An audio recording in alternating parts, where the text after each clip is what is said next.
Try Not to Laugh Lawak Malaysia Part 20. Assalamualaikum. Jangan kacau Luqman dah ya. Awak bukan level keluarga kami. Jadi tolong jauhkan diri. Faham? Faham anti? Tak payah panggil anti. Faham baru.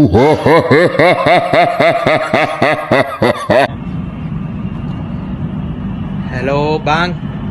Hello, ya, apa saya boleh bantu? Bang, saya nak chicken satu set dengan aiskrim sundae korang satu. Kepala bapak kau. Enjik semut, pinjam duit 100. Kalau ni aku faham, dilarang memburu di kawasan ini. Kalau macam ni, lembu dilarang masuk ke dalam kawasan ladang. Agak lembu baca ke setan ton? Aku benda kecong kau ni. Jangan Jeb. Kau bising apa on? Apa benda?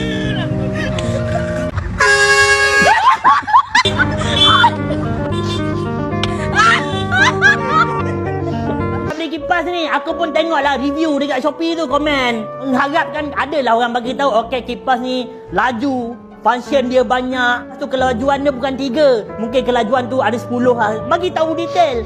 Ini tak ada. Si bangang tu dia pergi tangkap gambar kucing dia tu yang belum pergi hantar vaksin tu, dia hantar.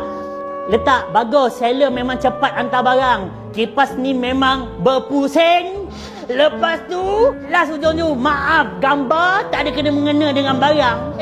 Bodoh, kau makan honey star campur dengan kuah lemak ke bangang? Yang berhasil tak gelak macam aku dah pada awal sampai habis. Jangan lupa tekan button like dan tekan button subscribe.